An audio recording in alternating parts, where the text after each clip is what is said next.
Hello guys, क्या आपने कभी सोचा है कि आप सो रहे हो और आपके बेड के पास एक 6.5 फीट का साया खड़ा हो? या फिर क्या आपने ऐसा सोचा है कि आप सो रहे हो और कोई आपके कानों में फुसफुसाकर आपका नाम ले रहा हो?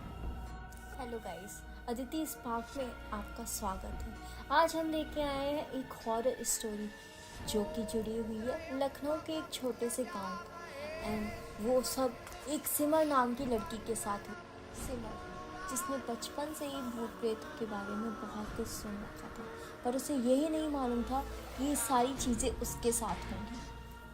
मात्र 16 साल की उम्र में कुछ उसने ऐसा सहा था जिसकी आप कल्पना भी नहीं कर सकते। रोजाना की तरह सिमर अपने स्कूल से घर की ओर आती है। घर आते ही उसके मम्मी पापा को यह एहसास होता है कि सिमर का व्यवहार कुछ बदला हुआ सा है। सिमर ना ही खाना खा रही है, ना ही किसी से बात, ना ही वो अपने दोस्तों और भाई बहनों के साथ खेल पाती है। सिमर एक दिन रात को अपने कमरे में सो रही थी कि तभी सिमर को उसके कानों में किसी के फुसफुसाने की आवाज़ सुनाई देती है। कोई उसका नाम पुकार रहा था। उसकी आंख खुलते ही उसने पाया कि उसके पैरों के पास एक लंबा चौड़ा साया खड़ा हुआ था। वह उसे देख रहा था। सिमर चिल्लाना शुरू कर देती है कि तभी पास वाले रूम से उसके मम्मी पापा उसकी आवाज़ सुनकर दौड़े चले आते हैं। सिमर उन्हें यह सारी बात बताती है, पर उसके मम्मी पापा को सिमर का पिछले दिनों का रवैया देखकर ये लगता है कि सिमर किसी मानसिक बीमारी से ग्रस्त है। उसके बदले बदले स्वभाव का कारण है। वे उसे कई डॉक्टर्स को दिखाते हैं, पर सिमर की सेहत में और उसके मानसिक स्वभाव पर ज़रा भी अंतर नहीं आता है। सिमर के जीवन में ये सारी चीज़ें आम हो चुकी थी। कभी उसे लगता कि उसके रूम से किसी के रोने की आवाज़ सुनाई दे रही, तो कभी उसे लगता जब वो सो रही है तो उसके पीछे कोई लेटा हुआ है।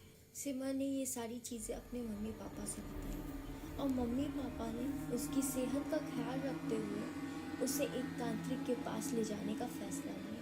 तांत्रिक के पास पहुंचने के बाद जो उन्हें पता चला, उसके बाद उनके रोंगटे खड़े हो गए। जो हमेशा वो दूसरों के साथ सुना करते थे, होता हुआ देखा करते थे, वो आज उन्हीं के साथ घटित हो रहा है। तांत्रिक ने उन्हें बताया कि उनकी बेटी पर एक जिन का साया है और वो उसे अपने साथ ले जाना चाहता है। तांत्रिक ने अपनी तरफ से पूरे प्रयास किए, मंत्र पढ़े, अनुष्ठान किए, और उन्हें इस बात का पता नहीं था कि सिमर ने अपने जीवन में होने वाली इन घटनाओं को अब स्वीकार कर लिया है। वह जिन के चंगुल में कुछ इस तरीके से फंस चुकी थी कि अब मानो उसने जिन को स्वयं ही स्वीकार कर लिया था। इधर सिमर के बदले बर्ताव के कारण उसके दोस्तों ने भी उसके साथ रहना छोड़ दिया था और सिमर मानो सदा के लिए कभी ना बदलने के लिए बदल चुकी थी। तो आज के लिए बस इतना ही। अगर आपके पास भी ऐसी ही कोई हॉन्टेड स्टोरीज हैं तो आप वो हमें मेल पर या कमेंट बॉक्स में शेयर कर सकते हैं। अब फिर मिलेंगे अगले वीडियो में, तब तक बाय।